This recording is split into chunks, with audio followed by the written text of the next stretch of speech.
गांधारी कैसे बनी श्री कृष्ण की द्वारिका नगरी के विनाश का कारण? जाने पौराणिक कथा। नमस्कार दोस्तों, एक बार फिर आपका स्वागत है आप सभी का अपना YouTube चैनल जेसी जीके एकता पर। दोस्तों, आपको वीडियो अच्छी लगी तो लाइक, शेयर और सब्सक्राइब जरूर करें। दोस्तों, भगवान श्री कृष्ण की नगरी द्वारिका, जो कि भगवान श्री कृष्ण का बहुत प्रिय थी, लेकिन गांधारी के एक श्राप की वजह से इस नगरी का विनाश हुआ था।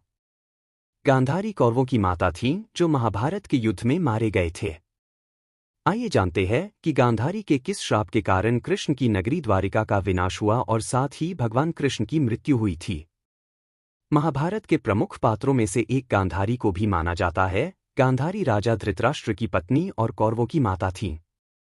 गांधारी को महाभारत के युद्ध में सभी 100 पुत्रों की मृत्यु होने के कारण अत्यंत पीड़ा सहनी पड़ी थी।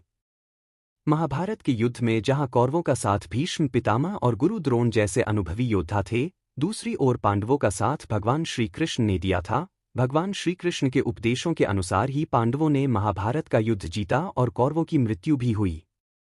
गांधारी श्री कृष्ण को मानती थी दोषी। महाभारत के युद्ध में पांडवों का सहयोग कर उन्हें विजयी बनाने और कौरवों की मृत्यु का कारण वह श्री कृष्ण को मानती थी। गांधारी का मानना था कि यदि भगवान श्री कृष्ण चाहते तो महाभारत का युद्ध ही नहीं होता और उनके पुत्रों की मृत्यु भी टल जाती, लेकिन ऐसा नहीं हुआ, जिसके कारण गांधारी ने महाभारत का युद्ध समाप्त होने के बाद क्रोध में भगवान श्री कृष्ण को श्राप दिया कि जिस प्रकार मेरे 100 पुत्रों की मृत्यु हुई है, उसी प्रकार एक दिन तुम्हारी भी मृत्यु होगी।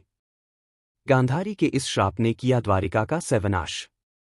गांधारी ने अपने 100 पुत्रों की मृत्यु की पीड़ा के कारण क्रोध में आकर भगवान श्री कृष्ण से कहा कि अगर मैंने भगवान विष्णु की सच्चे मन से पूजा की है तो मैं तुम्हें श्राप देती हूँ कि जिस तरह मेरे कुल का नाश हुआ है, उसी प्रकार तुम्हारे वंश का नाश भी तुम्हारी आंखों के सामने होगा और तुम देखते रह जाओगे। गांधारी के यह वचन सुनकर भगवान श्री कृष्ण ने कहा कि माता, मुझे आपसे इसी आशीर्वाद की प्रतीक्षा थी। मैं आपके इस श्राप को ग्रहण करता हूँ। उसके बाद श्री कृष्ण युधिष्ठिर का राज्याभिषेक करने के बाद वापस द्वारिका नगरी चले गए। माना जाता है महाभारत के युद्ध के कुछ सालों बाद गांधारी का श्राप सिद्ध हुआ और पूरी द्वारिका नगरी पानी में डूबकर समाप्त हो गई।